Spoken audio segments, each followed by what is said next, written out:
오늘 선한 능력으로 세워가라는 제목으로 같이 나누려고 합니다. 여러분 자신의 성격을 어떻게 생각하십니까? 성격이 좋다. 나는 성격이 좋아. 아니면 나는 성격이 별로야. 나는 성격이 별로 좋지 않아. 라고 사람들은 말합니다. 그러면 성격이 좋다. 아니 성격이 나쁘다라고 하는 그 기준이 뭐가 될까요? 여러분은 어떤 기준을 갖고 있습니까? 사람들에게 물어보면 저는요 저의 성격이 참 좋습니다 라고 생각하는 분들이 있고요. 또 어떤 분들은 저는 제 성격이 별로 좋지 않습니다. 그래서 마음에 들지 않습니다 라고 하는 분들이 있습니다. 근데 어느 쪽이 더 많을까요? 자기가 자기 성격에 대해서 만족하면서 저는 제 성격이 참 좋다고 생각합니다 라고 하는 분들보다는 저 성격이 별로 좋지 않습니다 라고 얘기하는 사람들이 훨씬 더 많다고 합니다. 여러분은 여러분 자신의 성격에 대해서 만족하십니까? 나는 그래도 성격이 좋은 편이야. 네. 안수 집사님은 항상 우리 권사님한테 불만을 갖고 있는데 본인은 불만이 없대. 네. 어떤 사람이 성격이 좋은 사람일까요? 네. 어떤 사람의 성격이 별로 좋지 않다라고 우리가 평가할 수 있을까요? 그 기준이 뭘까요? 친절을 베풀고 또 뭔가를 배려해 줄 줄 알고 겸손한 사람, 이런 사람들을 착하고 좋은 사람이라고 우리는 말할 수 있을 겁니다. 반면에 사람들에게 화를 자주 내고 불친절하고 자기만 알고 더 나아가서 다른 사람들에게 피해를 준다면 사람들은 그 사람을 못됐다, 참 사람이 못됐다 라고 그렇게 얘기를 할 겁니다. 그런데 어떤 경우에는 누군가에게 그 사람에 대한 평가를 듣고 상대를 하다 보면 의외의 다른 면을 발견할 때가 있습니다. 그러면서 이 사람과 상대를 하면서 왜 도대체 이분을 왜 나쁜 사람이라고 평가했을까를 의문을 갖게 되는 경우도 있습니다. 근데 알고 보면 주변에 영향력 있는 사람의 입김이 세서 그런 경우를 보게 되어집니다. 그 사람 별로야. 그 사람 성격 나빠. 그 사람 나쁜 사람이야. 이렇게 얘기하고 그 얘기를 듣고 상대하다 보면 전혀 그렇지 않은 경우가 있다라고 하는 거예요. 그래서 알아보면 그 사람이 그 영향력 있는 사람에게 실수를 한번 했거나 아니면 오늘 오해를 샀거나 아니면 이 사람이 뭐라고 해서 따라와야 되는데 안 따라줬을 경우에는 그렇게 나쁜 사람으로 매도해버리는 경우도 있는 것을 보게 되어집니다. 저도 목사님들을 상대하다 보면 전혀 의외로 참 좋으신 분인데 주변의 평가가 그렇게 왜곡되어졌다라는 것을 느낄 때도 있습니다. 주변 사람에게 성격이 참 좋다라는 말을 저도 좀 듣고 싶습니다. 하지만 주님은 우리가 타고난 성격을 가지고 좋다, 나쁘다라고 평가하시지는 않습니다. 주님은 좋거나 나쁘거나 우리가 태어날 때부터 나왔던 그 성격을 존중해주고 다 쓰실 줄 믿습니다. 그러니까 너무 성격에 평가에 따라서 좌지우지할 필요가 없습니다. 주님은 우리가 어떤 성격을 갖고 있든지 모두가 다 귀하고 다 사용하실 줄 믿습니다. 심지어 어떤 사람이 우리에게 사람 성격 나쁘다라고 하는 그 사람조차도 주님은 그 성격까지도 쓰시게 될 줄 믿습니다. 그렇다면 주님 보시기에 착한 사람은 누굴까요? 성격이 좋다라기보다는 주님이 보시기에 착한 사람은 누굴까요? 예수님이 달란트 비유를 하는 가운데 나옵니다. 천국은 마치 이렇다라고 하면서 달란트의 비유를 얘기하십니다. 주님이 맡겨주신 달란트를 가지고 열심히 일해서 달란트를 남긴 종에게 적은 일에 충성했기 때문에 착하고 충성된 종이라고 얘기합니다. 내가 많은 것을 내게 맡기리니 내 주인의 즐거움에 참여할지니라 라고 얘기를 합니다. 반면에 악하고 게으른 종이 있는데 그 종은 뭐라고 하냐면 주인을 심지 않은 데서 거두고 해치지 않은 데서 모은다고 그렇게 오해해서 달란트를 땅에 묻어두었던 그 사람을 예수님은 달란트 비유에서 얘기합니다. 악하고 게으른 종이다. 그래서 그것을 가지고 빼앗아서 있는 자에게 주면서 이 무익한 종을 바깥 어두운 데서 내쫓으라. 거기서 슬피 울며 이를 갈게 될 것이다 라고 말씀하십니다. 그러면 착하다라고 하는 것은 뭡니까? 작은 일에도 주님이 맡겨주신 것에 최선을 다해서 충성스럽게 하는 종이 바로 착한 종이다. 예수를 믿는 사람들이라면 이왕이면 야 성격 참 좋다라는 소리도 들어야 됩니다. 이왕이면 들어야죠. 그죠? 참 착하다는 소리도 들어야 됩니다. 그런 소리도 들어야 될 뿐만 아니라 우리는 주님께 야 참 잘했다, 너 참 착하고 충성된 종이다 라는 말을 들어야 될 줄 믿습니다. 그런 소리를 들으시기 바랍니다. 주님께서 나에게 맡겨주신 것, 그것을 최대한 최선을 다해서 정말 열심히 아주 작은 일이라도 정성껏 맡긴 일에 충성을 다하는 자가 바로 착하고 충성된 종이라고 할 수 있습니다. 그럼 그에게 주시는 축복이 있습니다. 주인의 즐거움에 참여할지어다 라고 말씀하십니다. 그 주인의 즐거움이 저와 여러분 안에 있기를 축복합니다. 그런데 특별히 오늘 성경에서 아주 유일하게 착하다는 표현을 쓰고 있는 그 수식어가 붙어있는 사람이 있습니다. 24절 한번 같이 읽겠습니다. 24절 시작. 바나바는 착한 사람이요 성령과 믿음이 충만한 사람이라 이에 큰 무리가 죽게 더하여 지더라. 현대인의 번역은 이렇게 되어 있습니다. 그는 성령과 믿음이 충만한 착한 사람이었다. 그래서 많은 사람들이 주님을 믿게 되었다. 참 놀랍죠? 성령과 믿음이 충만한 착한 사람. 그 사람이 바로 바나바였는데, 이 바나바는 이 착한 사람이었기 때문에, 성령과 믿음에 충만한 사람이었기 때문에 큰 무리가 주께 더하여 주더라 예수를 믿게 되었다라고 하는 거예요. 도대체 바나바가 어떤 사람이었기에 성경에 이 착한 사람이라고 하는 수식어가 붙어 있을까? 도대체 바나바가 어떤 사람이었길래 많은 사람이 주께 더하여지는, 믿게 되어지는 역사가 있었을까? 사도들이 말씀과 기도에 집중하기 시작을 했습니다. 그래서 7 집사를 택합니다. 근데 7 집사를 택하는 기준이 이랬어요.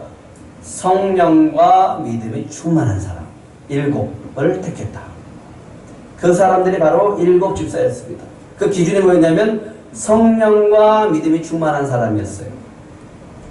그런데 바나바는 그 앞에 수식어가 하나 더 붙었어요. 뭐가 붙었어요? 착한 사람이요. 바나바는요 본명이 아니라 별명입니다.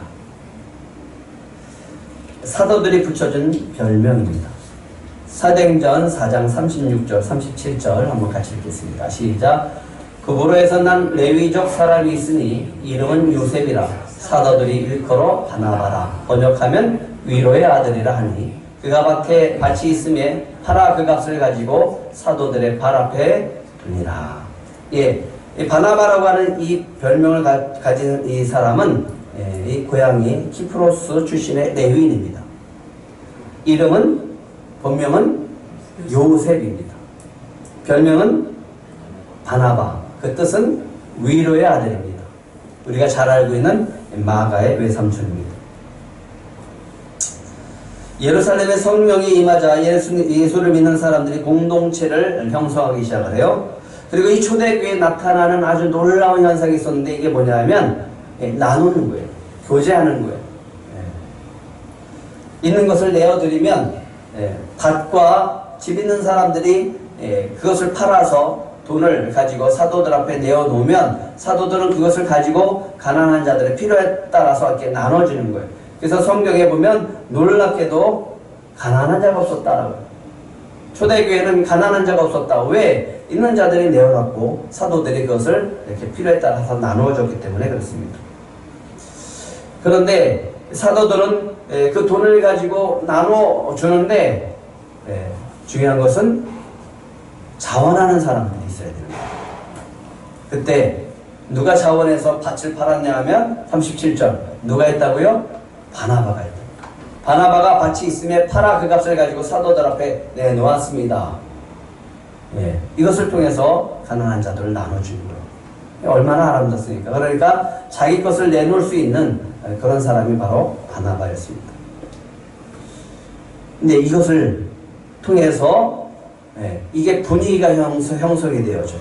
아, 바나바가 이렇게 솔선수범하니까 우리도 그렇게 하나님께 드려야 되겠다라고 했던 사람이 누구냐면 아나니아와 삽비라였습니다. 그래서 사람들이 자기의 밭을 팔아서 그 돈을 가지고 헌금을 해서 가난한 자들에게 나눠주는 그 아름다운 공동체를 형성해 나갔다라고 합니다. 착한 사람이다라는 이 뜻 안에는요, 선한 성품을 가졌다는 의미도 포함되어 있습니다. 인격이 탁월한 거예요. 훌륭한 사람이란 뜻이 담겨져 있습니다. 그런데 바나바는 특별히 그 성품 가운데 아주 특별한 부분이 있었는데 그게 뭐냐면 위로의 아들이라고 합니다. 아마도 많은 사람들에게 위로를 잘해줬던 것 같아요. 그래서 위로의 아들이라는 별명을 가졌던 것 같습니다. 사람들에게 위로해주고 격려해주는 사람, 그 사람이 바로 바나바였다라고 합니다. 착한 사람이 누구냐? 바로 바나바인데 바나바는 사람들을 위로해주는 거예요. 섬겨주는 거예요. 거기서 그치는 게 아니라 그 영혼을 세워주는 겁니다. 바나바에게 위로를 받았던 사람이 있었습니다. 그 사람 중에 가장 대표적이고 가장 위대한 인물, 그 사람이 바로 바울이었습니다. 바울이 예루살렘에 있는 예수 그리스도를 믿는 사람들을 핍박을 하고 교회를 무너뜨리기 위해서 애썼습니다. 그러다가 저 다메섹에 올라가서 그 예수 믿는 자들을 핍박하기 위해서 올라가는 과정에 예수님을 만나게 되어집니다. 예수님을 만나고 갑자기 변화되어졌어요. 그리고 다메섹에 올라가서 예수를 믿으라고, 예수를 믿는 사람들을 잡아 죽이려고 했던 사람이 갑자기 예수 믿으라고 하니까 사람들이 다 미쳤다 그랬죠. 안 믿었죠. 그런데 유대인이 이 바울을 죽이려고 했습니다. 그래서 도망쳐서 예루살렘으로 돌아오게 되어집니다. 예루살렘으로 돌아와서 자기도 이제 예수를 믿는다라고 사람들에게 얘기를 하는 거예요. 그리고 복음을 전합니다. 그러고서 이 사도들을 만나고 싶었어요. 그리고 나도 예수 믿는 사람이 되었다. 그리고 나도 예수님을 만났고 나도 예수님께 받은 사명이 있다라고 그래서 사도들을 만나고 싶었어요. 근데 아무도 안 믿어주는 거예요. 그러니까 아무도 안 만나주는 거예요. 왜? 혹시나 그렇게 또 나한테 거짓말하고 우리를 잡아서 또 핍박하고 죽이면 어떻게 하나라고 하는 두려움 속에서 아무도 안 만나줍니다. 근데 이 바나바가 바울을 데리고 사도들한테 가요.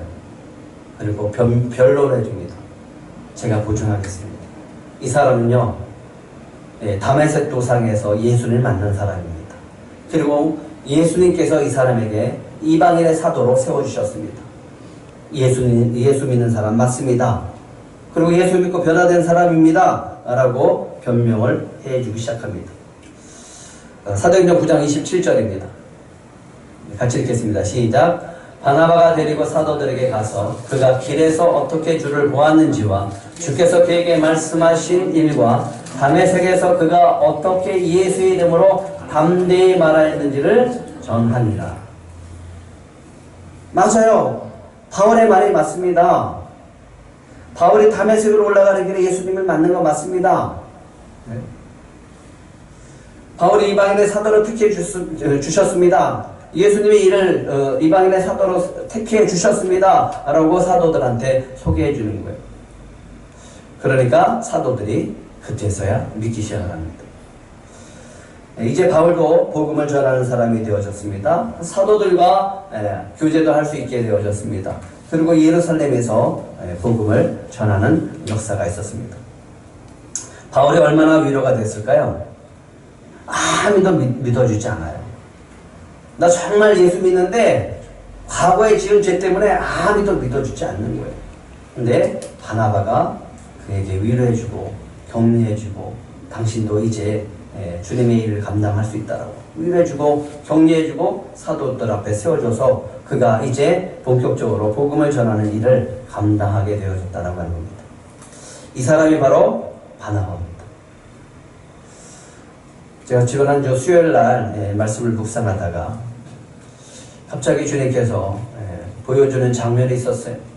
레위인이 이 기부하러 갔는데 그 넓은 거리에 그냥 우두커니 앉아있는 거예요. 첩과 그 일행과 함께 우두커니 앉아있는 거예요. 아무도 그 사람을 초청해서 영접하지 않는 거예요. 자기네 집으로 데려가서 유숙할 수 있도록 해주지 않는 거예요. 그 텅 빈 거리에서 그렇게 앉아있는 모습이 왜 이렇게 외롭고 쓸쓸하게 느껴지는지 제 마음에 그런 마음을 감동을 주시면서 이런 질문을 하게 하는 겁니다. 오늘 너에게 이 레위인이 누구냐? 그냥 말씀 묵상하다가 그냥 지나치려고 했는데 오늘 그 레위인이 누구냐라고 물으시는 거예요. 모르겠습니다.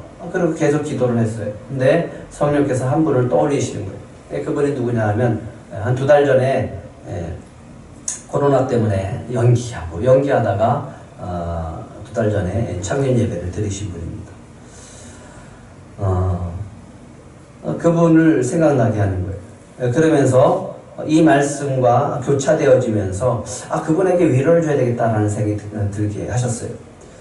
그 노인이 이 레위인에게 준 말씀입니다.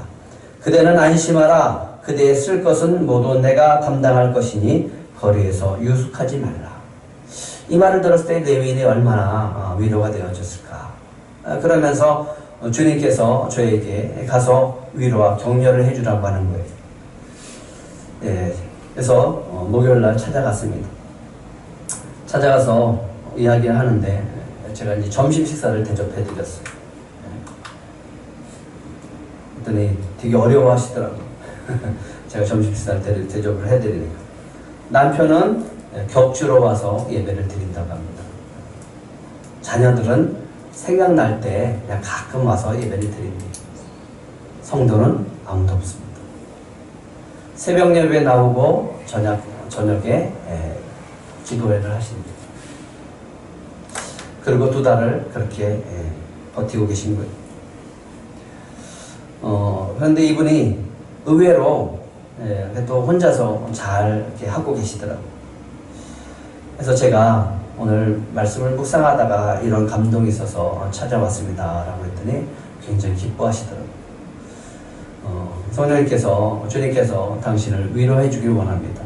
그래서 그 힘을 내시고 잘 목회를 하세요 라고 하면서 몇 가지를 제가 조언해 드리고 그리고 축복해 드리고 왔습니다. 성령은 위로의 영인 줄 믿으시기 바랍니다. 성령은 어떤 영이라고요? 위로의 영입니다. 위로의 영이 임하면 우리의 마음에 새 힘을 얻게 되어집니다. 위로의 영이신 성령을 통해서 영혼들을 가지고 여러분들이 영혼들에게 섬기다 보면 그 영혼들의 위로와 격려를 통해서 세워지는 것을 경험하게 되어질 줄 믿습니다. 위로를 받고 너무 힘들고 어려울 때, 혼자라는 생각이 있을 때, 아무도 나를 알아주지 않을 때 누군가가 찾아와서 주님의 사랑을 전하면 그 사람은 새 힘을 얻고 믿음으로 일어서게 되어질 줄 믿습니다. 바울이 그랬어요. 바나바와 성격이 달랐어요. 바나바는 온유하고 또 이렇게 착하고 선한 사람입니다. 근데 바울은요, 굉장히 강하고 열정적인 사람입니다. 그래서 성경에 보면 바울 앞에 착한 사람이라는 표현은 없어요. 바나바는 착한 사람이라는 표현이 있지만 바울 앞에는 착한 사람은 없습니다. 열정적이죠. 불같은 사람입니다. 불의를 참지 못하는 사람이에요. 그런데 복음을 전파하는 데는 굉장히 열정적인 사람입니다. 근데 이 사람과 둘이 있을 때 예? 이 사람과 둘이 있을 때 여러분들은 누가 더 성격이 참 좋다라고 평가하시겠습니까? 예? 바울 같은 사람이 있어요. 바나바 같은 사람이 있습니다. 예. 누구한테 더 가르침을 받고 싶습니까? 예? 왜 대답은 안 하십니까? 누가 더 상대하기가 더 쉽습니까? 누가 더 편합니까? 바나바. 네? 네, 그럼 바나바죠. 많은 사람들이 바나바 같은 사람들을 원합니다. 바울 같은 사람은 굉장히 어렵고 힘들어합니다. 바나바가 바울을 사도들에게 소개한 사도들과 이 바울이 사귀면서 예루살렘에서 복음을 전파하기 시작을 합니다. 근데 이 바울이 복음을 전파하다가 예루살렘에서 문제를 일으켜요. 어떤 문제를 일으키냐면 이 헬라파 유대인들과 서로 논쟁을 하는 거예요. 논쟁을 하는데 아마도 강력하게 변론했던 것 같아요. 절대로 안 지죠. 절대로 안 굽히죠. 내가 주장하는 진리가 옳으니까. 그래서 변론했는데 이 변론 속에서 다툼이 벌어지는 거예요. 그래서 이 바리새인들이 예수님을 죽이려고 한 것처럼 바울을 죽이려고 하는 거예요. 그래서 사도들이 의논하고 주변 형제들이 의논해서 안 되겠다. 바울을 좀 피신시켜라. 예루살렘에 있으면 무슨 큰일 나겠다. 그래서 고향으로 피신시킵니다. 그런데 바나바가 있는 곳에는 그런 문제가 하나도 없어요. 바울이 있는 곳에는 사람과 충돌하는 일이 있지만 바나바가 있는 곳에는 사람과 충돌했다는 말이 없습니다. 예루살렘 교회는 핍박을 받고 믿는 성도들이 흩어지면서 성령의 역사로 그들을 통해서 복음이 유대인들뿐만 아니라 이방인들께도 전파되기 시작을 합니다. 그러고 있다가 드디어 이방인 다메섹의 저 윗지방의 안디옥에 교회가 세워지게 되어집니다. 이 소식을 들으니까 너무너무 반갑죠. 왜? 유대인들이 예수님을 믿는 것이 많았고 이제 유대인들이 예수님을 믿는 역사들이 강하게 나타났지만 이제 이방인들도 예수님의 복음을 듣고 변화되기 시작했다라고 하는 거예요. 뿐만 아니라 이제 이방인의 교회가 세워졌다라고 하는 거예요. 이방인들을 통해서 교회가 세워졌다라고 하는 거예요. 그러니까 너무 감사하고 너무 기뻐서 이제 예루살렘 교회에서 파송을 합니다. 어떻게 됐는지 한번 가서 돌봐주고 교회를 좀 세워가라 라고 합니다. 그래서 파송한 사람이 누구냐면 바울이었을까요? 바나바였을까요? 바나바예요. 바울은 고향으로 피신했다니까요. 바나바를 보내게 되어집니다. 안디옥으로 보내게 되어집니다. 하나님께서 베푸신 놀라운 은혜가 무엇인지 그들이 가서 경험하게 되어집니다. 갔더니 이방인들이 예수님을 믿고 교회를 세워놨어요. 근데 너무너무 분위기도 좋고 아름다운 거예요. 그 놀라운 일들을 보고서 너무나 흥분되어지고 기쁨에 넘쳐서 주님을 찬송합니다. 그러면서 얘기합니다. 예수를 믿고 어떤 어려움이 있더라도 당신들은 주님을 굳게 믿고 의지해야 됩니다. 라고 그들을 위로해주고 격려해주기 시작합니다. 바나바가 가서 이방인의 교회 안디옥 교회로 가서 성도들을 위로하고 또 격려해줬다라고 하는 거예요. 안디옥 성도들이 위로를 받고 격려를 받습니다. 그리고 복음 전파자들에게도 위로하고 격려를 해줍니다. 성경은 바나바를 착한 사람이요 성령과 믿음이 충만한 사람이요 그리고 이에 큰 무리가 주께 더하여지더라 라고 덧붙여주고 있습니다. 그래서 많은 사람들이 주님을 믿게 되어졌다라고 하는 거예요. 뭐 때문에? 바나바의 그 선한 때문에, 그 선한 능력으로 말미암아서 믿음의 사람들이 세워졌다라고 하는 거예요. 그런데 바나바가 이때 아무도 하지 않는 일을 하게 되어집니다. 24절 25절 한번 같이 읽겠습니다. 24절 25절 시작. 바나바는 착한 사람이요 성령과 믿음이 충만한 사람이라 이에 큰 무리가 주께 도와하시더라. 바나바가 사울을 찾으러 다소에 가서 뭐 했다고요? 예. 25절에 보면 바나바가 무엇을 했다고 말씀하고 있습니까? 바나바는 착한 사람이여 성령과 믿음이 충만한 사람이라 이에 큰 무리가 죽게 도하여지더라 라고 해놓고서 그 다음에 나오는 게 뭐냐면 바나바는 사울을 찾으러 다소에 갔다. 아까 얘기했잖아요. 예루살렘의 교회에서 예루살렘에서 예수님을 믿고 너무너무 감사하고 기뻐서 복음을 전파하다가 또 헬라학파 유대인들과 논쟁을 하다가 문제가 생겼어요. 그래서 사람들이 고향에 내려가 있어요. 이 뜻은 뭐냐면 좀 문제 일으키지 말고 남들에게 좀 피해주지 말고 좀 잠잠히 살아라. 당분간 좀 고향에 내려가 있어라 라고 하는 거예요. 그래서 바울이 고향에서 지금 있는 거예요. 바울을 찾는 사람은 아무도 없습니다. 바나바 외에는 바울을 찾는 사람이 없었습니다. 고향에 피신해 있던 바울을 직접 찾으러 가요. 다소까지 찾으러 가요. 그래서 바울을 데려다가 안디옥으로 데리고 옵니다. 바나바가 다메섹에서 복음을 전하다가 죽이려고 하는 사람들을 피해서 예루살렘으로 도망친 바울을 사도들 앞에 변론해 준 사람이 바로 바나바였습니다. 그리고 예루살렘에서 문제를 일으켰다가 지금 고향에서 도망쳐서 피신해서 살아가는 사람을 거기서 다시 찾아서 데리고 안디옥으로 데리고 온 사람이 바로 바나바였습니다. 저는 이 장면을 보면서 이런 생각을 해봅니다. 성령과 믿음이 충만한 착한 사람 바나바. 이 사람 때문에, 이 사람의 선한 능력 때문에 참 많은 사람들이 예수를 믿는구나. 뿐만 아니라 어느 누구도 믿어주지 않고 어느 누구도 인정해주지 않는 바울을 믿어주고 인정해준 사람이 바나바였습니다. 어느 누구도 찾아주지 않아요. 어느 누구도 관심을 가져주지 않아요. 그런데 고향까지 찾아가서 바울을 데리고 온 사람이 바나바였습니다. 만약에 바나바가 아니었으면 바울이 이방인의 사도로서 정말 아름답게 선교의 사역을 펼쳐갈 수 있을까를 생각해 봤습니다. 아마 그렇지 못했을 거예요. 바울은 어딜 가든지 그 강한 성격이 드러났습니다. 근데 바나바는 그런 강한 성격을 가지고 있는 바울을 데려다가 안디옥에서 1년 동안 같이 동역하면서 성도들을 가르치고 교회를 세워갑니다. 근데 문제가 없어요. 저는 이 장면에서 그런 생각을 해봤습니다. 바나바가 많이 품어줍니다.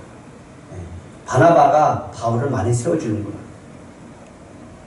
그의 장점과 그의 은사를 많이 활용할 수 있게 해서 바나바가 바울을 통해서 안디옥 교회 성도들에게 말씀을 가르치고 든든히 세워가는 것을 볼 수 있었다라고 하는 겁니다. 이게 바로 선한 능력으로 영혼을 세워가는 주님의 은혜다라고 하는 겁니다. 이 은혜가 저와 여러분들 안에 있기를 축복합니다. 여러분을 통해서 많은 영혼들이 주께로 돌아오고 여러분의 선한 능력으로서 영혼들을 세워가는 저와 여러분이 되시기를 축복합니다. 바나바가 바울을 안디옥으로 데리고 와서 함께 주의 일을 감당할 때 어떤 일이 벌어졌는가? 26절 한번 같이 읽겠습니다. 26절 시작. 만남에 안디옥에 데리고 와서 둘이 교회에 1년간 모여 있어 큰 무리를 가르쳤고 제자들이 안디옥에서 비로소 그리스도인이라 일컬음을 받게 되었더라. 성령과 믿음이 충만한 착한 사람 바나바가 복음의 뜨거운 열정을 가진 바울과 함께 1년 동안 동역을 했습니다. 안디옥 교회에서 열심히 바울을 섬기고 성도들을 섬기고 바울은 또 성도들을 섬기고 그 영혼들을 가르치고 세웠습니다. 그랬더니 어떤 일이 벌어졌어요? 비로소 그리스도인이라고 일컬음을 받게 해요. 안디옥 교회 성도들을 바라보면서 세상 사람들이 이렇게 얘기를 하는 거예요. 아, 그리스도인이다. 저 사람들이 정말 그리스도인이다. 착한 사람 바나바는 성령과 믿음으로 충만한 사람이었습니다. 착한 사람 바나바는 선한 성품으로 영혼들을 위로하고 또 격려함으로 주께로 인도한 사람이었습니다. 착한 사람 바나바는 선한 성품으로 영혼을 세우고 또 교회를 세워가는 사람이었습니다. 이런 선한 능력이 저와 여러분 안에 있어서 영혼들을 세우고 또 이 들꽃 교회를 세워가고 주님이 주시는 주님의 사명, 비전을 잘 감당하기를 축복합니다. 아멘. 이런 우화가 있습니다. 소와 사자가 서로 좋아해서 결혼을 하게 됐습니다. 신혼여행을 갔다 왔어요. 서로 사랑해서 서로 헌신하고 서로 도와주면서 서로 위해주고 격려해주고 그러면서 살기로 결단을 하게 되어집니다. 최선을 다해서 서로 하나님께 약속을 했기 때문에 그 약속을 지키기 위해서 애쓰면서 서로 섬기면서 위로하고 격려하면서 살아가게 되어집니다. 그래서 이제 소가 신랑을 위해서 정말 잘 섬기기 위해서 바깥에 나가서 맛있는 풀을 뜯어다가 사자에게 대접을 합니다. 사자는 싫었지만 참았어요. 왜? 아내를 위해 되니까. 그래서 상처받지 않게 하려고 너무 실망하게 되어질까봐 싫다는 소리 못하고 참았습니다. 이제 사자도 들러나갔어요. 소를 위해서, 이 아내를 위해서 맛있게 신선한 이 고기를 가지고 대접하기 위해서 애를 썼습니다. 이 소도 싫었지만 참았습니다. 남편이 상처를 받을까봐 참았습니다. 그런데 둘이 참는데 뭐가 있어요? 한계가 있죠. 결국 이 가정에 참고 지냈던 문제가 터지기 시작을 했습니다. 서로 다투기 시작하는 거예요. 뭐라고 다투게 됩니까? 당신이 어떻게 나한테 이럴 수가 있어? 당신이 어떻게 나한테 이럴 수가 있어? 내가 그래도 지금까지 당신을 위해서 참고 살았지. 내가 어떻게 고기를 먹어? 내가 어떻게 풀을 먹고 살아? 라고 하면서 서로 다투게 되어지는 거죠. 도무지 이해가 되지 않는다, 억울하다, 당신한테 배신당했다, 이런 말을 하면서 서로 헤어지게 됐다고 합니다. 뭐가 문제일까요? 네, 그렇죠. 대접을 해요. 섬겨요. 헌신을 해요. 근데 누구 위주예요? 내 위주야. 그 사람의 필요를 따라서 채워주는 게 아니라 내가 주고 싶은 거를 정성껏 해서 주는 거예요. 그게 최선이라고 생각하는 거예요. 성령께서 착한 사람이라고 바나바를 사용하셨습니다. 착한 사람, 바나바가 할 수 있었던 건 아주 매력적인 게 있습니다. 그게 뭐냐 하면 바나바가 아니라 자신이 아니라 주님의 눈으로 보는 거예요. 그리고 상대방의 눈으로 보는 거예요. 주님의 마음으로 품는 거예요. 상대방의 마음을 헤아려 보는 거예요. 그래서 위로할 수 있었고 그래서 격려할 수 있었던 겁니다. 우리는 그 사람을 위한다라고 생각하면서 자기 방식대로 자기 좋은 것으로 얘기합니다. 근데 섬김은 그런 것이 아니라 그 사람을 위해서 주님의 방식대로, 주님의 뜻대로, 주님이 기뻐하시는 대로 그 사람의 필요를 따라서 채워주고 세워주는 것이 섬김이다라고 하는 겁니다. 뿐만 아니라 바나바는요, 바울이 얼마나 까다로웠을까요? 근데도 그런 사람을 데려다가 주의 일을 감당할 수 있도록 세웠던 사람입니다. 저는 이 부분이 굉장히 힘들다고 생각해요. 근데 성령께서 함께 하시니까 성령과 믿음으로 충만한 사람이었기 때문에 그것이 가능한 거예요. 까다로운 사람도 바나바 앞에서 바나바와 함께 하니까 시너지 효과가 일어나는 거예요. 만약에 바울 같은 성격이었다면 바나바와 바울이 같이 동역할 수 있었을까? 저는 그렇게 생각하지 않습니다. 예수님은 이런 말씀 하셨어요. 마태복음 12장 35절에 선한 사람은 그 쌓은 선에서 선한 것을 내고 악한 사람은 그 쌓은 악에서 악한 것을 낸다. 성령이 충만한 사람, 믿음으로 충만한 사람, 그 선한 능력이 내 안에 있으니까 내 안에서 채워지니까 바깥으로 뭐가 나가요? 선이 나가는 거예요. 참 놀랍습니다. 이 바나바가 안디옥에서 사역을 하니까 이 선함이 온 교회에 퍼지기 시작을 합니다. 예루살렘에, 아니 이 온 땅에 큰 흉년이 든다라고 예언을 하자 얼마 있다가 큰 흉년이 들어버렸어요. 예루살렘 교회는 핍박을 받고 사람들이 다 터졌어요. 그리고 정말 바나바와 같이 헌신했던 사람들이 이제 사라지기 시작을 한 거예요. 왜? 더 이상 내어놓을 수 없잖아요. 시기가 지나니까 점점 어려워졌어요. 예수를 믿고 교회를 세웠던 이방인 교회 안디옥 교회가 성도들이 하나가 되기 시작합니다. 우리 예루살렘 교회 돕자. 저 어려움에 처해 있는 예루살렘 교회 돕자. 그래서 구제 헌금을 걷기 시작을 합니다. 그래서 바울과 바나바 손에 쥐어주면서 꼭 예루살렘 교회에 좀 전달해 주십시오 라고 합니다. 바나바의 그 착함이, 바나바의 그 선한 능력이 온 교회에 퍼지면서 성도들의 마음도 선함이 되어지고 그 선함이 바깥으로 나가고 선이 쌓여졌던 것이 바깥으로 흘러가면서 성도들도 그 선함을 따라서 행하는 것을 볼 수 있다고 합니다. 바나바와 바울이 그 구제 헌금을 가지고 예루살렘으로 가서 그 헌금을 전달할 때 얼마나 기뻤을까. 예루살렘 교회에 전하는 거예요. 이 안디옥 교회는 이런 거예요. 초대교회 예루살렘의 교회는 장자교회예요. 그로부터 복음이 전파되기 시작했던 거예요. 그 은혜가 너무나 감사하니까 돕자는 거예요. 예루살렘 교회에 뭔가 특별히 도움을 받아서 그런 것도 아니지만, 물론 바나바를 보내줘서 감사하기 때문에 그런 것도 있겠지만, 그런 주님이 주신 은혜에 감사해서 그 선한 능력을 또 바깥으로 흘려보내는 것을 볼 수 있습니다. 그런데 이 선한 능력은 여기서 그치지 않습니다. 꽃을 피우는 장면이 있습니다. 13장 2절과 3절입니다. 한번 같이 읽겠습니다. 13장 2절 3절 시작. 주를 섬겨 금식할 때 성령이 이르시되 내가 불러 시키는 일을 위하여 바나바와 사울을 따로 세우라 하시니 이에 금식하며 기도하고 두 사람에게 안수하여 보냅니다. 우리 성경의 기독교 역사상 또 교회의 역사상 가장 아름다운 장면을 꼽으라고 하면 저는 이 장면을 꼽을 겁니다.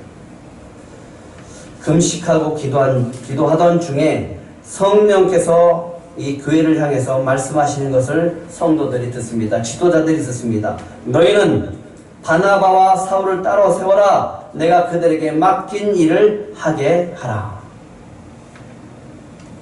바나바와 바울이 이 안디옥 교회에 뭐죠?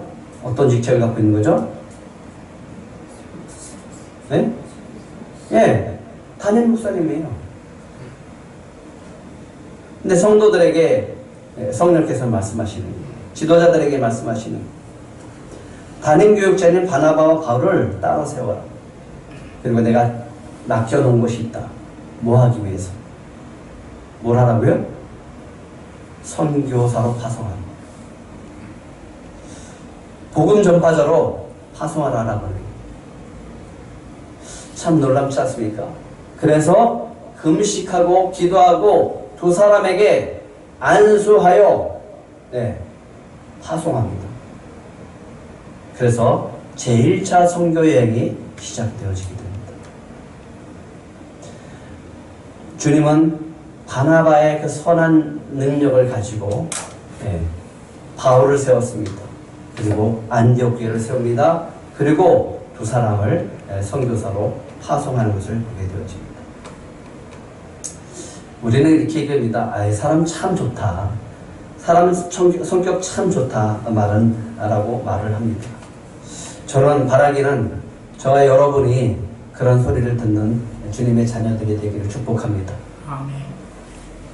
아멘 해보세요. 저 사람 성격 참 좋다.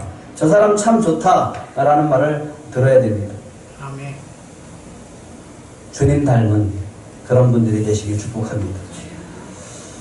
하지만 그것보다 그런 소리를 반드시 들어야 돼요. 하지만 성령과 믿음으로 충만한 사람이라는 소리를 더 들어야 될 줄 믿습니다. 아멘. 아, 저분은 정말 성령으로 충만한 분이야. 아, 믿음으로 충만한 분이야. 라는 소리를 들을 수 있어야 됩니다. 근데 우리 들꽃 가족들에게 한 가지 더 바라는 것이 있습니다. 앞에 수식어가 하나 더 붙었으면 좋겠어요. 착한 사람. 착한 사람, 누구누구. 착한 사람이요 성령과 믿음이 충만한 사람이라는 소리를 들으시기를 축복합니다. 그 사람은 바로 주님의 사랑으로 영혼을 위로하고 격려하고 세우는 사람이에요. 그 선한 능력을 가지고 교회를 아름답게 세워가는 사람인 줄 믿으시기 바랍니다. 이 선한 능력으로 주님께서 주시는 사명이 있습니다. 비전이 있습니다. 작은 영혼과 꿈꾸는 교회들에게 꿈과 희망을 주는 이 비전을 이뤄내는 저와 여러분이 되시기를 축복합니다.